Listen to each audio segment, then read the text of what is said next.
나이를 먹다 보니 하루하루 주어진 시간이 저에겐 너무나 값지고 소중하기만 한데요. 지금은 나름의 여유를 갖고 평화롭게 살고 있지만 걸어온 제 인생길은 그다지 평온하진 않았답니다. 누군가 그런 말을 하더군요. 노인 한 명의 죽음은 도서관 하나가 사라지는 거라고요. 그 말을 듣고 혼자 얼마나 감동을 했는지. 그러면서도 저의 인생도 누군가 그런 이야기를 해주며 아쉬워할까 하는 생각에 용기를 내어 제 사연을 신청하게 되었어요. 저는 애석하게도 저를 엄마라 부를 자식이 없어요. 그저 임신이 좀 늦는다고 생각했는데 제가 불임이었더라고요. 하지만 전 그 사실을 알지 못했어요. 제가 젊었을 때만 해도 그저 아이는 하늘이 주는 거라 생각했거든요. 지금이야 산부인과에 가서 검사도 미리 하고 행여 불임이라도 치료도 가능한 세상인데 제가 젊을 땐 불임은 여자 혼자 모든 걸 끌어안아야 하는 재앙 같았어요. 젊은 사람들이 제 말을 듣는다면 뭘 그렇게까지 생각해야 하나 놀랄지도 모르겠는데 저는 아이가 생기지 않는다는 이유로 시댁에서 쫓겨나 남편에게 이혼을 요구당했어요. 그게 결혼하고 5년 만에 일어난 일이었는데요. 따지고 보면 애정도 없는 그런 결혼이었죠. 20살을 넘기고 친척 소개로 중매 결혼을 했거든요. 저희 친정은 형편이 그리 좋지 않았어요. 딸 셋, 아들 하나 집인데 저희 부모님은 아들밖에는 관심이 없었죠. 그래서 딸들은 나이가 차면 얼른 시집을 보내고 싶어 하셨어요. 저는 딸 중에 셋째였는데 지금 생각하면 바보 같지만 언니들이 그렇게 시집을 가서 저도 당연히 그렇게 하는 게 맞다고 생각했어요. 언니들이 중매 결혼이긴 했지만 시집을 가고 다들 아이 낳고 행복하게 살았거든요. 그래서 저도 당연히 언니들처럼 그런 삶을 살 거라고 믿었는데 아이가 생기지 않으니 저를 예뻐하시던 시부모님도 점차 저를 홀대하기 시작하셨고 급기야 남편은 저와는 더 이상 노력을 해도 자식을 가질 수 없다는 명분으로 대놓고 바람을 피기 시작했는데 어느 날 갑자기 20살은 넘었을까 싶을 정도로 어린 여자를 데리고 오더니 제가 쓰는 안방에 짐을 풀게 했어요. 그리고는 저에게 이런 말을 했죠. 이제부터 이 방은 나랑 이 여자가 쓸 거야. 그러니 당신은 지금 당장 우리 방에서 당신 물건 빼. 네? 물건을 빼라고요? 당신 도대체 무슨 짓을 하는 거예요? 그럼 나는 어쩌라고요? 왜 저 여자랑 당신이 우리 방을 써요?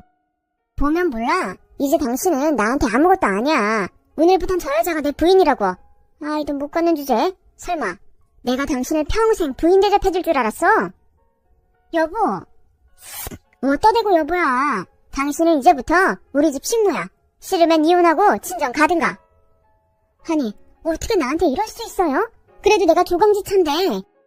조강지차 좋아하네. 칠거지약 몰라? 여자가 애를 못 낳으면 쫓겨나는 거라고. 근데 난 선택할 기회를 주잖아. 난 절대 인정할 수 없어요. 저기요. 무슨 말을 듣고 왔는지는 모르겠지만 이 방 주인은 아니까 당장 나가요. 어머님 아버님께 뭐라고 할 건데요? 저는 적어도 그래도 시부모님은 제 편을 들어주실 거라고 믿었어요. 그래서 기세등등한 남편과 그날 처음 본 그 여자에게 지지 않고 말을 했는데요. 그때였어요. 웬 소라냐? 왜 이렇게 집이 시끄러워? 어머니, 제가 말씀드린 사람이에요. 인사해. 우리 어머니셔. 안녕하세요. 정원씨한테 이야기 많이 들었습니다. 손자를 못 봐 많이 속상하시죠? 어머, 듣던 것보다 훨씬 인물이 좋네. 마음씨도 곱고. 그래요. 난 뭐 바라는 거 없어요. 그저 떡두꺼비 같은 손자만 낳아줘요. 그리고 넌 얼른 들어가서 니 짐 빼고 합방할 수 있게 이불도 깔아놔라. 어머니, 지금 그걸 저보고 하라고요? 그럼 내가 하리? 남들은 다 하는 임신도 못하는 게 왜? 그건 하기 싫어? 그럼 나가. 나도 손주도 못 낳는 너 여기 살게 하고 싶지 않다. 왜 하필 너 같은 게 우리 집에 들어와서 이 고생을 시켜? 다른 여자들 같았으면 진작에 손주 둘셋은 안겨줬겠다. 어머니, 그만 속상해하세요. 제가 오늘부터 노력해서 올해가 가기 전에 아이 갖도록 할게요. 저는 둘셋이 아니라 5, 6까지도 낳을 자신 있어요. 어머나, 말하는 것부터 아주 딱 마음에 든다. 그래, 이젠 네가 내 며느리고 난 너만 믿는다. 뭐해? 너 빨리 우리 며느리 쉴 수 있게 이불부터 깔아. 봤지? 당신이 믿는 부모님도 다 허락한 일이야. 여기 남아서 이 사람 종로를 타든가 아님 나가든가 선택해. 저는 그때 제 인생이 끝난 것 같았어요. 지금이야 무슨 저 따위 집이 다 있을까 싶은 이야기지만요. 그래서 저는 친정에는 차마 돌아갈 수가 없어 큰언니에게 연락을 했어요. 그러자 다음날 언니와 형부가 저를 데리러 왔고 언니는 저에게 당당하게 이혼하라고 말했어요. 너 아직 젊어. 그러니까 네 손으로 2장 꽝 찍고 나와. 애 못 낳는다고 이렇게 하는 집안이면 다른 것도 보나 마나야. 아니 지금 뭐라고 했어요? 우리 집이 어디가 어때서 애 못 낳는 여자가 어디 여잔가? 그런 걸 시집 보냈으면 죄송하다고 해야지. 보나 마나라고? 나 참 기가 막혀서. 그리고 왜 언니가 와서 이래야 저래라 하는 건데요? 왜요? 언니가 동생 이렇게 사는 걸 못 보겠어서 데리러 왔는데 무슨 문제 있어요? 그리고 아직 이혼하지도 않았는데 여자부터 들이게 하는 집안이 정상이에요? 노영이 빨리 2장 찍고 나와. 언니는 굉장히 화가 난 얼굴로 저에게 말했어요. 그런데 이상하죠? 언니가 그렇게 화를 내는데 저는 기분이 하나도 나쁘지 않았어요. 오히려 언니 집에 가는 내내 언니가 화를 내며 그런 집구석 뭘 보고 시집을 보냈냐고 친정도 가지 말라고 하더군요. 그렇게 저는 한 번의 결혼 실패를 겪은 뒤 큰언니 집에 머물게 되었어요. 형부가 작은 공장을 운영하고 있었는데 거기서 일을 배우며 자립하기 위해 노력했죠. 그러다 형부가 아는 거래처 사장이 있는데 사람이 너무 좋다고 저에게 한번 만나보면 어떠냐는 말을 했어요. 저는 이혼의 상처가 있어서 누굴 만날 생각이 없었는데 계속 거절하는 저에게 형부는 그 사람이라면 저를 끝까지 아껴줄 거라고 한번 만나보라고 고집을 피우셨어요. 알고 보니 저도 모르는 사이 그 사장이란 남자가 저를 보고 갔는데 제가 시집에서 쫓겨난 사정을 듣더니 불같이 화를 내며 제가 너무 안쓰럽다고 했는데 그때 형부가 아, 이 사람이다 했다는 거 있죠. 하지만 언니는 생각이 달랐어요. 당신 그만해. 그 박 사장님 부인이 둘째 낳다가 죽었다고 하지 않았어? 아무리 내 동생이 이혼했다지만 이건 아니지. 나 박 사장님 좋은 사람인 거 알지만 내 동생 남의 애 둘이나 키우게 할 순 없어. 은지 엄마, 박 사장님 애들 순하고 착해. 그리고 박 사장이 혼자 애 키우기 힘들어서 재혼하겠다는 것도 아니고 그냥 난 별뜻 없이 한번 만나보라는 거지. 이혼하면 연애도 못해? 누가 그렇대. 연애하면 좋지. 근데 상대가 애 딸린 호랍이잖아. 가뜩이나 집에서도 한 살이라도 어릴 때 재혼시켜야 한다고 얘 당장 보내라고 난린데 그런 사람을 왜 만나게 하냐고. 언니 그만해. 형부가 괜찮은 사람이라고 하는데 왜 자꾸 사람을 비약해. 형부 괜찮은 사람이면 형부 믿고 한번 만나볼게요. 근데 저는 재혼 생각은 진짜 없어요. 그건 그 사장님한테도 미리 알려드렸으면 좋겠어요. 알았어. 난 그냥 진짜 둘이 잘 어울릴 것 같아서 그래. 언니도 중매로 만나 결혼하긴 했지만 형부는 정말 착하고 좋은 사람이에요. 언니가 맞이라 저희 세 자매 중 성격이 좀 드센 편이거든요. 그런데 형부는 그런 언니의 성격이 자기한테 없는 성격이라며 불같은 언니의 성격을 다 맞춰줬고 언니의 성에 차도록 일도 가정도 열심히 하는 사람이었는데 그렇다 보니 저는 함께 살면서 자매지만 언니가 많이 부러웠죠. 사실 언니는 신랑이 별로인 사람이면 시집간 날 바로 도망칠 생각을 하고 있었어요. 그건 저와 작은 언니가 다 알고 있었는데 사람이면 아무도 알 수 없다고. 천생배필을 그렇게 만나게 될 줄 누가 알았겠어요. 그렇기 때문에 형부가 적극 권하는 그 남자가 저는 은근 궁금하긴 했는데요. 그러면서도 한편으로는 아이가 있다는 말이 목구멍에 걸린 가시처럼 신경이 쓰였어요. 그런데 막상 그 사람을 만나러 간 날 처음으로 제 가슴이 떨리는 걸 느낄 수 있었어요. 분명 애가 둘이나 있는 사람이라고 해서 아저씨 같은 사람일 거라고 생각했는데 인물도 좋고 말솜씨도 좋은데다 자리를 이동할 때면 저를 먼저 챙겨주는데 태어나 그런 대접은 처음이었거든요. 누군가에게 대접을 받으니 저도 좀 괜찮은 사람 같은 기분도 들었고 서로 아픔이 있어 그런지 누가 먼저랄 것도 없이 배려를 하게 됐는데 그래서인지 서로 존중받는 느낌을 받았던 것 같아요. 그렇게 저는 한 번이 두 번이 되고 두 번이 세 번이 되면서 정식으로 그 사람과 교제를 하게 됐고 6개월 정도 지났을 때 그 사람의 아이들을 만나게 됐어요. 이 사람을 정식으로 만나면서 언제고 그런 날이 올 거라고 생각은 했지만 막상 그때가 되니 엄청 떨리더라고요. 어떤 아이들일까? 또 아빠랑 사귀고 있는 저를 싫어하면 어떻게 할까? 정말 오만 생각을 다 하면서 아이들을 만나러 갔던 기억이 나네요. 그렇게 만나게 된 그 사람의 첫째 아이는 6살 아들이었고 둘째가 4살인 딸이었는데 처음 만나는 그 자리에서 그 사람의 딸이 저를 보자마자 엄마라고 했어요. 저도 놀라고 그 사람도 놀랐는데요. 그때 기분이 정말 이상했어요. 엄마라니 온몸이 저릿했어요. 엄마 하늘나라에서 민경이 만나러 온 거야? 그게 이 바보야. 우리 엄마는 이제 뭐다. 이 아줌마는 우리 엄마 아니거든? 아니야, 우리 엄마야. 하늘나라에서 민경이 보고 싶어서 내려온 우리 엄마라고. 엄마, 내 말이 맞지? 저는 어떻게 해야 할지 몰랐어요. 그러면서 한편으론 이 아이가 자기 엄마를 얼마나 그리워하며 기다렸을지 절절하게 느껴지더군요. 그래서 그냥 아무 말 하지 않고 그 사람의 딸아이를 품에 안아줬어요. 그리고 그 이유가 뭔지 모르지만 눈물이 나왔죠. 아이를 못 낳아서 쫓겨난 저라 그랬을까요? 저는 아이들을 보고 그 사람과 재혼하고 싶다는 생각을 하게 됐어요. 물론 쉬운 결정은 아니었지만 이 아이들의 엄마가 되고 싶다는 생각이 점점 커지더라고요. 그래서 만난 지 1년이 되던 해 조심스럽게 재혼 이야기를 꺼냈어요. 그러자 제 말에 한바구음을 지으며 사실은 오래전부터 저에게 청혼을 하고 싶었다는 그 사람의 말을 듣게 되었죠. 아무래도 제가 만나기도 전에 재혼 생각은 없다고 못을 박은 게 컸었던 모양이었어요. 그러면서 자연스럽게 아이들의 엄마이자 그 사람의 전부인에 대한 이야기를 듣게 됐어요. 아무래도 이젠 저도 알아야겠다는 생각이 들었거든요. 애들 엄마는 원래 몸이 많이 약한 사람이었어요. 그래서 첫째 낳고 고생을 많이 했는데 딸이 갖고 싶다고 둘째를 원했죠. 저는 안 된다고 했는데 그 사람은 너무 딸을 원했어요. 자기는 꼭 딸을 낳아야 행복할 것 같다고 고집을 피웠는데 그런 둘째를 안아보지도 못하고 세상을 떠났으니 애들 엄마한테도 미안하고 애들한테도 미안하고 정말 한동안은 폐인처럼 살았어요.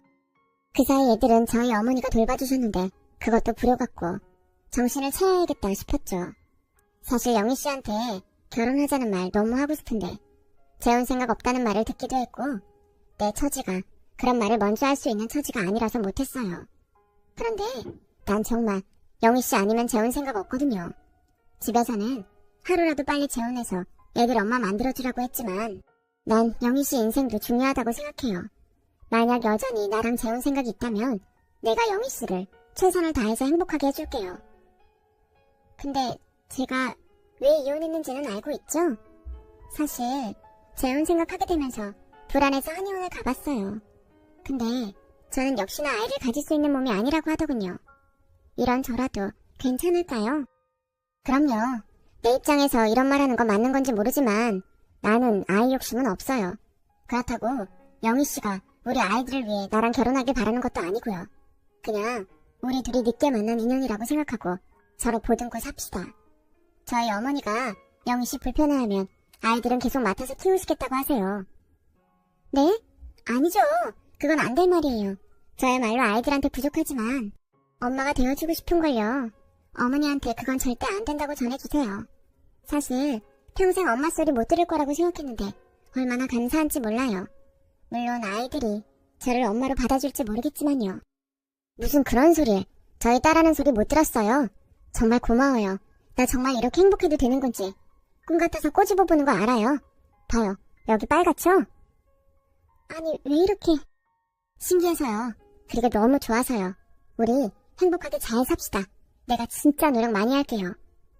그 사람은 그렇게 말하고 저를 품에 꼭 안아줬어요. 그 품이 얼마나 따뜻하고 편한지 이제야 저도 제 짝을 만난 기분이 들더군요. 그렇게 저는 그 사람과 재혼을 했어요.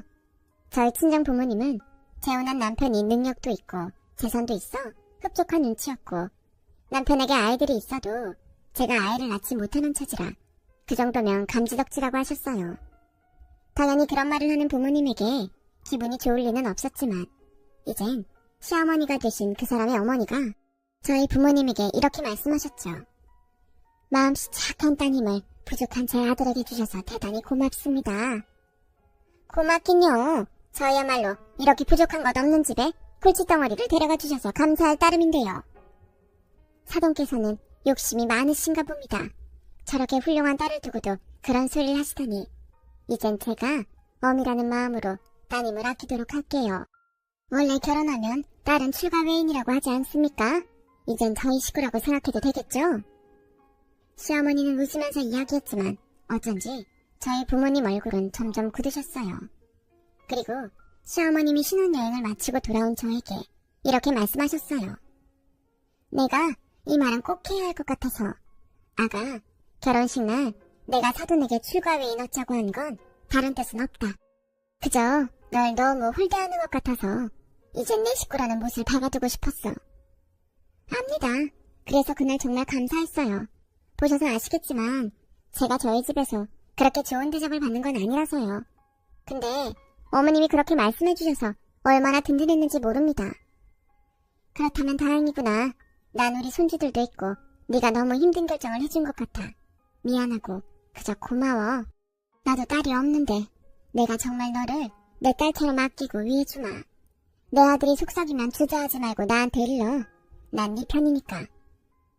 지금 생각해도 눈물이 나네요. 시어머님은 정말로 당신의 말처럼 저를 돌아가시는 그날까지 예뻐해 주셨어요. 먼저 시어머니와 비교도 되지 않을 만큼 저를 아끼고 사랑해 주셨는데 낳아준 부모에게도 받지 못한 대접을 시어머니에게 모두 다 받았다고 해도 과언이 아닐 정도였죠. 그리고 남편 역시 결혼 후 일도 가정도 최선을 다했어요. 아무리 바빠도 휴일엔 집에서 아이들과 그리고 저와 시간을 보내려 했고 휴일에 한 끼는 서툴지만 자기 손으로 밥을 할 정도로 좋은 사람이었죠. 하지만 모든 게 다 좋을 순 없잖아요. 저에겐 재혼 후 결코 쉽지 않은 숙제가 있었는데 그건 첫째 아들이었어요. 저를 잘 따르는 딸과 달리 무슨 이유인지 저를 받아들일 수 없는 아들은 자꾸 못된 행동을 하기 시작했는데 시간이 지나면 괜찮아지겠지 하고 그때를 기다리는데 그때가 좀처럼 오지 않았어요. 그리고 크면서 그 정도가 점점 심해졌는데 중학교에 가서는 강제 전학을 할 정도로 문제아가 되어버렸죠. 당연히 저는 걸핏하면 학교에 불려가게 되었고 사춘기에 접어든 아들을 못마땅하게 여긴 남편과 아들의 대립은 점점 심해졌어요. 급기야 아들은 가출을 밥 먹듯이 했고 그럴 때마다 경찰서까지 가게 되었는데 제가 아무리 달래고 엄하게 꾸짖어도 아들은 저를 철저하게 남이라 여기더군요. 그때 알았어요. 엄마는 아무나 하는 게 아니라는 것을요. 하지만 저를 친엄마라 믿고 따르는 딸이 있어 저는 웃는 날도 많았어요. 어버이날 처음으로 색종이로 만든 카네이션을 받았는데 얼마나 기분이 좋던지.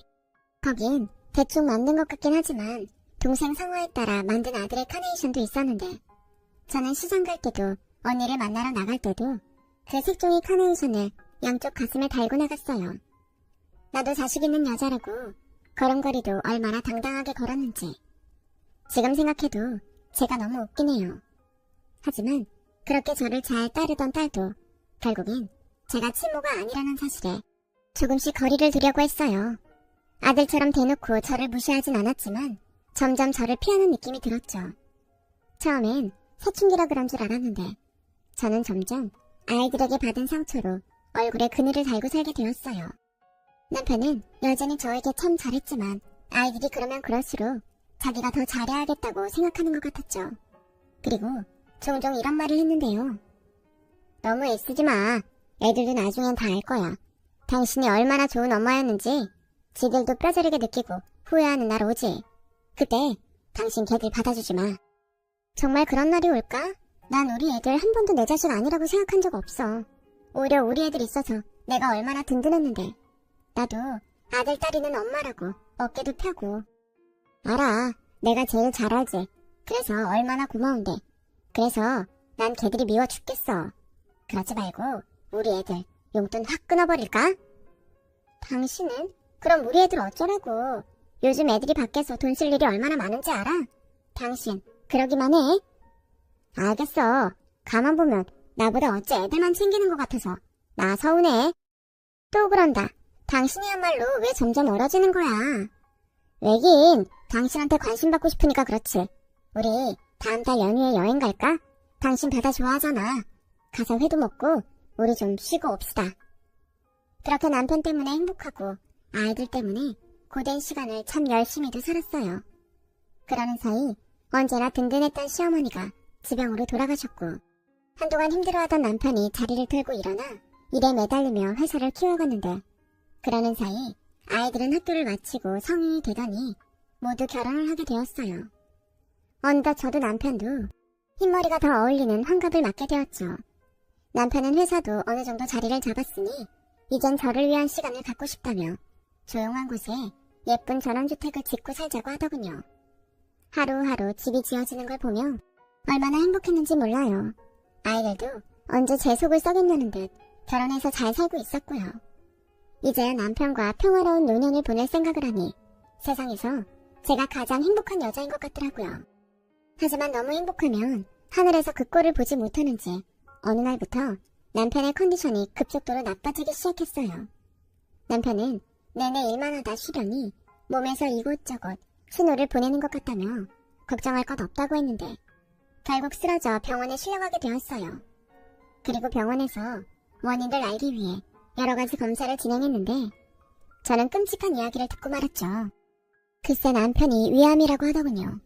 평소 밥들을 놓칠 때도 많고 위염이나 위궤양을 달고 사는 사람이라 신경을 쓴다고 썼는데 벌써 사기에 전이까지 되었다고 하는데 꼭 망치로 머리를 제대로 맞은 것 같았어요.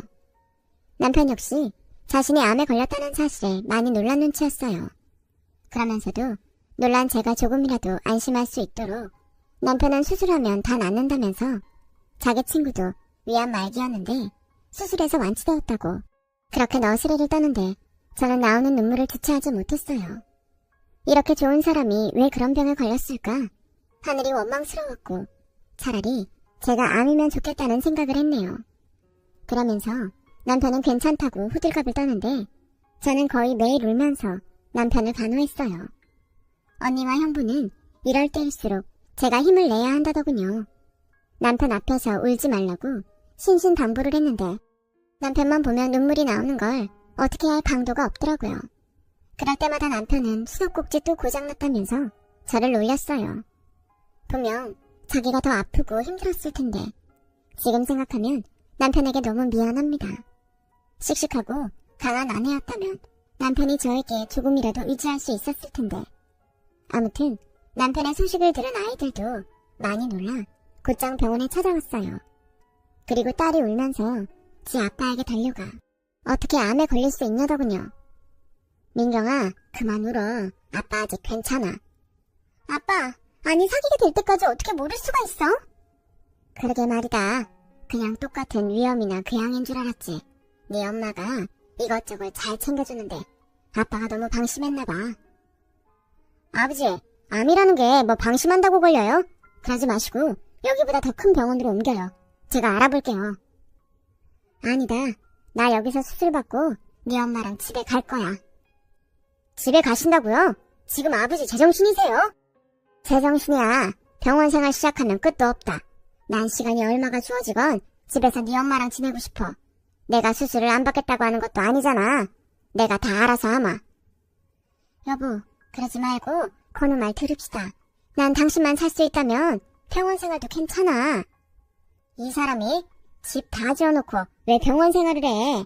병원 다니면서 집에 있어도 돼. 아픈 사람은 아니까 내 의견 존중해줘. 하여간 내 말은 다 들어주는 것 같이 하면서 꼭 이럴 땐 고집을 부려. 그럴 거면 아프지나 말든가. 아유, 또 수도꼭지 고장났네. 그만 울어. 나 당신보다 오래 살 거야. 원래 아픈 사람이 골골거리면서 더 오래 사는 거 몰라? 남편은 그 순간에도 허허 실실하며 저와 아이들을 달랬어요. 그리고 며칠 뒤 남편은 수술에 들어갔고 당장 급한 암은 제거했는데요. 워낙 전이가 많이 되어 있는 상태라 예우를 지켜봐야 한다고 담당 의사가 말했어요. 그러자 남편은 퇴원을 원했고 통원 치료를 하는 조건으로 집으로 가게 되었죠. 남편이 퇴원하는 날 아들이 찾아왔어요. 아무래도 남편의 퇴원을 도우러 온 것 같더군요. 어릴 때는 그렇게 부모 속을 썩이더니 그래도 자식된 도리를 하는 아들을 보며 저는 고마운 마음이 들었어요. 그런데 아들이 찾아온 이유는 다른 데 있었죠. 하지만 저희 부부는 그런 아들의 속을 알지 못했어요. 건우야, 오늘 와줘서 너무 고맙다. 집에까지 어떻게 갈까? 엄마 혼자 고민이 많았거든. 아들인데 다른 사람도 아니고 아버지 태어나는 건데 제가 해야죠. 아버지도 엄청 고마워하셔. 고맙다 아들. 그만하세요. 누가 들으면 진짜 아들인 줄 알겠어요. 그리고 저 아버지랑 할 말이 있는데 자리 좀 피해주세요. 그래 알겠다. 들어가서 편하게 해라. 어릴 때도 그러더니 이미 시간이 많이 지났음에도 아들은 여전히 저에게 어려운 존재였어요. 그리고 1시간이 넘도록 남편과 아들의 대화가 이어졌고 저는 궁금하기도 했지만 아들이 원치 않을 테니 밀린 집안일을 하며 일부러 신경을 쓰지 않으려 했는데요. 아들이 할 말을 다 했는지 방에서 나왔고 저에게 인사를 하는 둥 마는 둥 하고 돌아가는데 곧이어 남편이 저를 불렀어요. 그리고는 건우가 자기한테 회사를 물려달라고 하네. 뭐 지금도 나 대신 회사 일을 저 녀석이 도맡아 하고 있긴 하지만 이참에 아예 재산도 미리 정리해줬으면 좋겠다는데 괘씸하기도 하고 미리 하면 좋을 것 같기도 하고. 당신은 어떻게 생각해? 건우가 그래? 당신 속상했겠네. 근데 건우 입장에서 불안할 수도 있을 것 같아. 당신이 이렇게 고집부리고 집에 왔잖아. 그래도 꼭 나 죽길 기다리는 것 같잖아. 나쁜 놈. 그럼 길을 쓰고 버티면 되지. 나한테는 나보다 오래 살 거라고 큰소리 쳤던 사람이 어디 갔어? 근데 여보, 나는 회사 우리 건우한테 물려주고 당신은 편하게 당신 몸만 신경 썼으면 좋겠어. 스트레스 안 받는 것도 큰 거잖아. 남편은 결국 제 말에 아들에게 회사 대표 자리를 물려주기 위한 절차를 밟았어요. 회사 임원도 병에 걸린 남편보다는 젊은 아들이 회사 운영을 맡는 것이 좋다고 뜻을 모았고 딸도 전무자리에 앉히면서 아이들 모두 남편의 회사 경영을 맡게 되었죠. 그러면서 남편과 저는 무조건 잘 먹고 잘 쉬며 치료에 온 정성을 다했어요. 하지만 그런 지극정성에도 남편의 몸은 좀처럼 나아지지 않았고 결국 불가피하게 다시 병원에 입원하게 되었어요. 더 이상 집에서 통원할 수 없다는 의사선생님의 판단이 있었거든요. 물론 남편은 끝까지 거부했어요. 죽더라도 집에서 죽겠다며 고집을 피우는데 예전에 다정한 남편의 성격도 점점 변하더군요. 매일 힘든 약을 먹고 진통제 없으면 버틸 수 없는 고통의 시간이 찾아오니 남편도 어쩔 수 없었을 거예요. 그리고 그런 날은 저에게 미안하다며 눈물을 보이기도 했는데 그렇게 하얀 눈이 내리는 겨울 남편은 제 손을 꼭 잡고 깊은 잠에 들었어요. 더 이상 남편이 일어나지 않는다는 걸 알면서도 저는 눈물이 나진 않았어요. 아이들은 대성통곡을 하고 우는데 저는 그저 이제 남편이 아프지 않아도 된다는 사실이 더 다행이라는 생각이 들었죠. 하지만 남편의 발인이 있고 혼자 집에 있는데 이젠 말랐다고 생각한 눈물이 한없이 터지고 말았어요. 이젠 끝이라고 생각한 제 인생을 누구보다 행복하게 해준 남편의 빈자리가 너무 컸으니까요. 그렇게 저는 남편을 보내고 거의 알아 누워 지냈어요. 애들이라도 보면 마음이 좀 나아질 것 같은데 괜히 미안해서 연락을 하지 못하겠더군요. 그러던 어느 날 초인종이 울렸고 낯선 사람이 저를 찾아왔어요. 그리고는 황당한 말을 하더군요. 사모님, 요 앞 부동산에서 나왔는데요. 집 내놓으셨죠? 집 좀 볼 수 있을까요? 네? 집을 내놓다뇨. 저 그런 적 없습니다. 잘못하신 것 같아요. 아닌데, 여기 아드님이 내놓고 가셨어요. 박건우 씨가 아드님 아니신가요? 맞긴 한데요. 그럴 리가 없어요. 참 난감하네요. 이 집이랑 땅이랑 다 내놓고 가셨는데. 저기 죄송한데 제가 아는 게 없어서 오늘은 그냥 돌아가 주세요. 아들이랑 얘기를 좀 해봐야 할 것 같아서요. 참, 여기 보겠다고 멀리서 오신 분들인데. 알겠어요. 그럼 아드님이랑 얘기 나누시고요. 저희는 금방 다시 올게요. 저는 뭐가 뭔지 모르는 상황에 아들에게 우선 전화를 했어요. 아들은 바쁘다며 자기가 나중에 전화를 하겠다고 했는데 곧이어 딸에게 연락이 왔어요. 그리고는 지금 당장 할 말이 있어 집에 오겠다고 하더군요. 저는 오랜만에 딸 목소리를 들어서인지 불안하면서도 내심 기분이 좋았어요. 그래서 집안 청소를 싹 하고 딸이 좋아하는 닭볶음을 해줄 심상으로 근처 시장까지 가서 장을 봐왔는데 그 사이 딸이 집 앞까지 와서 저를 기다리고 있더군요. 어머, 빨리 왔네. 엄마가 너 좋아하는 닭볶음탕 해주려고 장 봐왔어. 금방 가야 하는 거 아니지? 니들이 요즘 회사 일로 너무 바쁜 것 같아서 엄마가 걱정이 이만저만이 아니었어. 여기서 이러지 말고 들어가자. 아니, 안 들어갈래요. 그냥 여기서 할 말만 하고 가려고요. 민경아, 왜 안 하던 존댓말을 다 하니? 왜 그래? 무슨 일 있어? 오빠가 아줌마한테 전화라는 말이 있어요. 뭐? 아줌마? 맞잖아요. 친엄마도 아니고 이젠 아빠도 없으니까 우린 이제 남이죠. 부동산에 오빠가 이 집이랑 아빠 앞으로 된 땅들 모두 내놨어요. 그러니까 아줌마는 여기에서 이만 나가주셔야 되겠어요. 아니 민경아, 이게 무슨 소리야? 나더러 나가라니. 그리고 여기 네 아빠 흔적이 얼마나 많은데 여길 팔아. 안 된다. 절대 안 돼. 웃겨? 무슨 자격으로 그런 말을 해요? 여긴 우리 아빠 집이고 땅인데. 그럼 권리는 자식인 저희한테 있는 거죠? 저희는 이것들 다 처분해서 저희끼리 똑같이 재산 분할할 거예요. 물론 아줌마도 조금은 드릴 테니 걱정하지 마세요. 그래도 저희 키우고 저희 아빠 수발 들었는데 수고비는 드려야죠. 아마 오빠가 섭섭하지 않게 드릴 거예요. 그러니 아줌마는 조용히 짐 싸서 나가시면 돼요. 괜히 소문이라도 나면 피차 좋을 거 없으니까 조용히 나가서야 아까 말한 수고비라도 받을 수 있다는 소리예요. 무슨 말인지 아셨죠? 아니, 니들 도대체 왜 그러니? 비록 내가 너희를 폐합하나 한 건 아니지만 난 니들 정말로 내 자식처럼 키웠어. 그건 네가 가장 잘 알잖아. 제가요? 저희 아빠 재산 보고 억지로 하신 건 아니고요. 뭐 그게 뭐든 상관없어요. 아줌마가 우리를 어떻게 생각하고 어떻게 키웠건 아줌마 마음이고 사실은 아줌마가 저희 친엄마가 아니라는 거잖아요. 그러니 이만 우리 아빠 집에서 꺼져요. 딸은 그렇게 자기 말만 하고 차를 타고 가버렸어요. 제 손에는 지 먹이라고 잔뜩 사온 식재료들이 가득했는데 어떻게 그럴 수 있는지 저는 그만 장바구니를 놓치고 그 자리에 털썩 주저앉고 말았어요. 두 다리에 힘이 풀렸거든요. 배 아파 낳지는 않았지만 얼마나 정성을 들여 키운 자식들인데 하염없이 눈물만 났어요. 할 수만 있다면 제 속을 다 꺼내서 내 마음은 이렇다고 보여주고 싶은 심정이었죠. 그리고 며칠 뒤 정말로 저는 집에서 쫓겨나고 말았어요.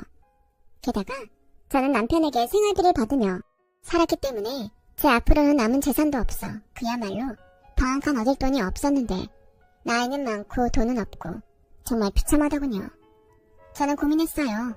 이대로 그냥 남편을 따라가는 것이 좋을지 어떻게든 살아야 좋을지 정말 바보가 된 것처럼 멍해지더군요. 그러는 중 집을 보기 위해 왔던 부동산 사람이 제가 딱해 보였나봐요. 원래는 월세가 18만원인 쪽방인데 집주인에게 부탁해 15만원에 들어갈 수 있게 했다며 소개해주는데 달리 다른 길이 없어 보였어요. 그래서 일단 보증금이 없다는 말에 부동산 사람이 소개한 쪽방으로 들어갔죠. 정말 바닥에 누우면 머리와 발끝이 닿을 정도로 비좁은 방이었는데 노년에 자식들에게 버림받은 충격 탓인지 저는 아무것도 할 수 없었어요. 먹지도 자지도 못하고 그저 웅크리고 있었던 기억밖에는 남아있지 않네요.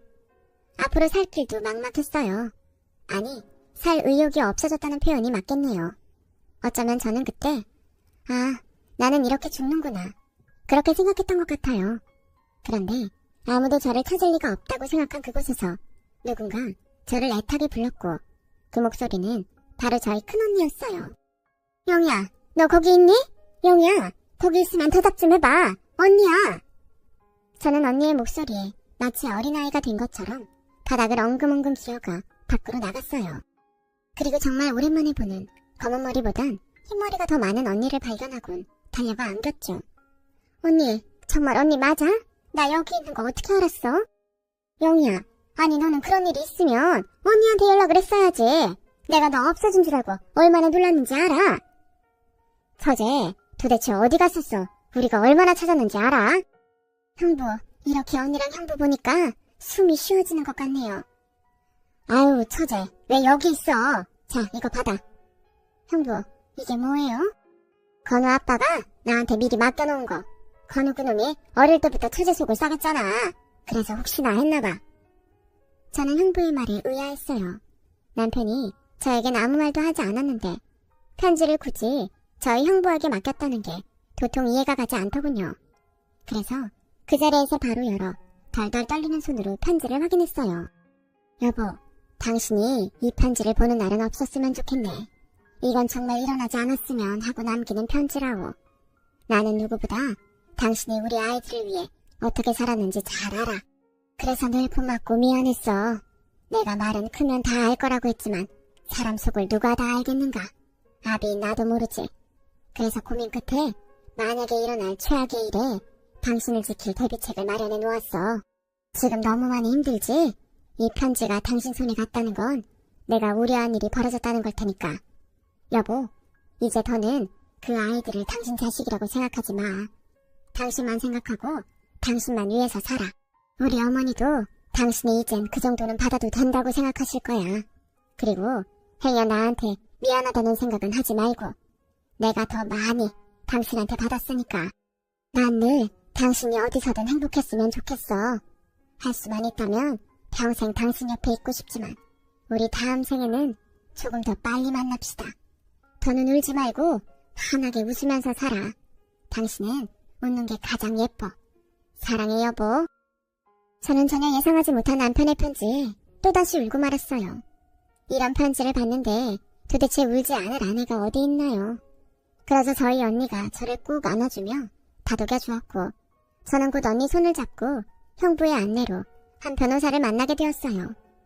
듣자 하니 남편이 편지를 전달하게 되면 변호사를 찾아가라고 미리 알려줬다고 하더군요. 그리고 변호사 얼굴을 보는데 꽤 낯이 익어 기억을 더듬는데 변호사분이 먼저 이야기를 하더군요. 사모님, 저 회사 법률팀 소속 변호사입니다. 전에 한번 뵌 적 있어요. 아, 그렇군요. 낯이 익다고 생각했는데 맞았네요. 네, 안 그래도 이런 날이 올 거라고 생각하고 준비하고 있었습니다. 요즘 회사 분위기가 예전 같지 않아요. 자, 이거 받으세요. 이건 뭔가요?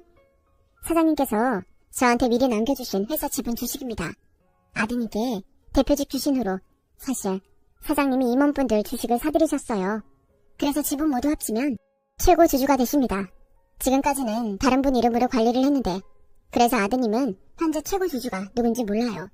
필요한 자리에선 늘 대리인을 선임했기 때문에 지금 엄청 궁금해하고 있을 겁니다. 다음 주에 임원 총회가 있어요.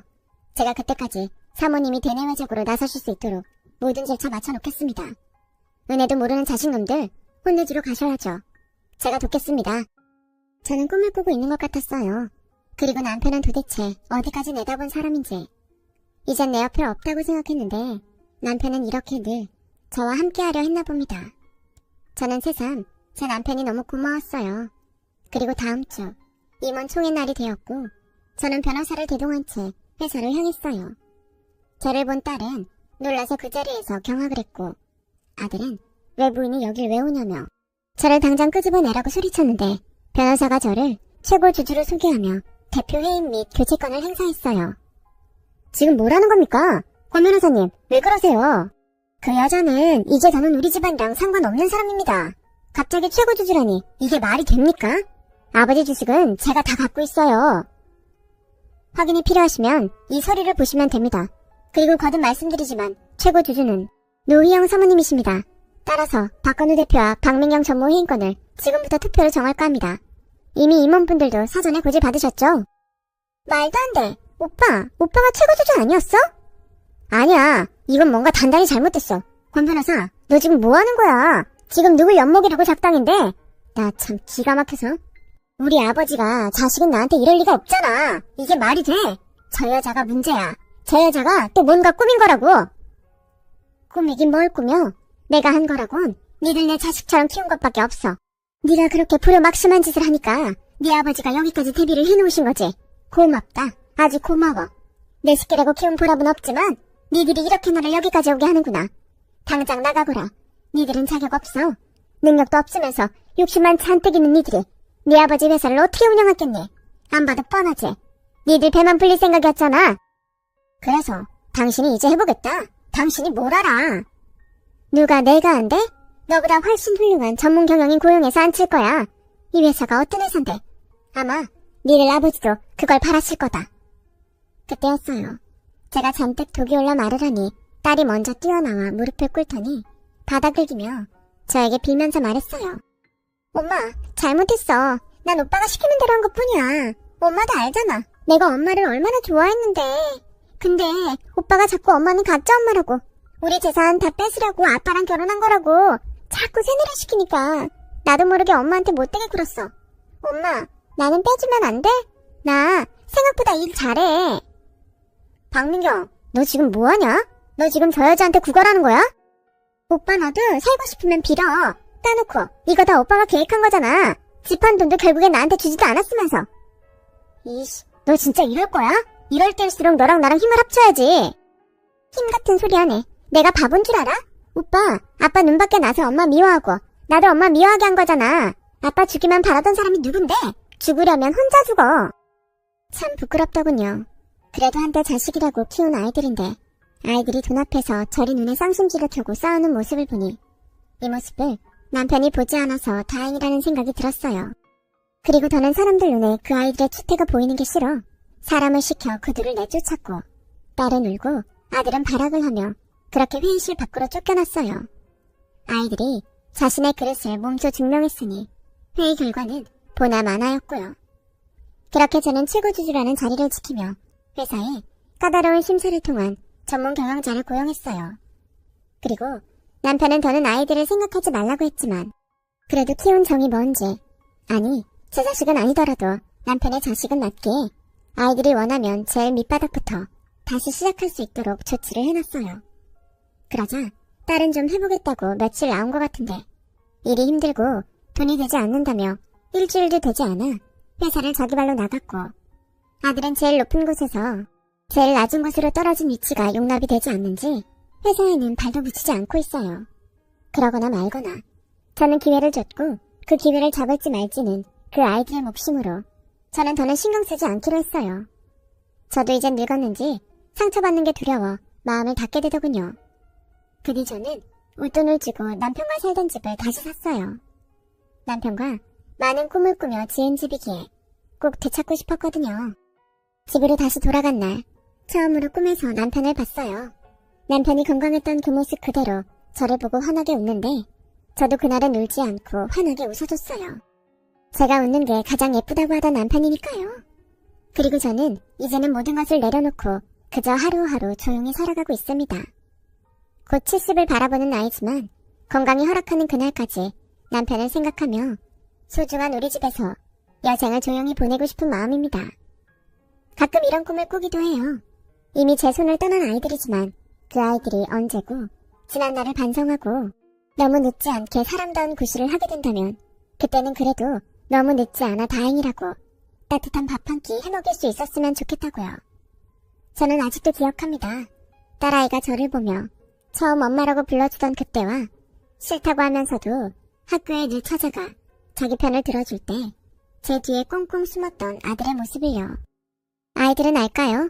아직도 제 화장대 서랍엔 오래전 그날의 색종이 카네이션이 고이고이 보관되어 있다는 걸요. 그리고 그 카네이션을 받았을 때 제가 얼마나 행복했는지 아이들이 꼭 알았으면 좋겠습니다. 지금까지 길었던 저의 이야기 들어주셔서 대단히 고맙습니다. 늘 건강하시고 사랑하는 이와 좋은 매일매일을 보낼 수 있길 소원합니다.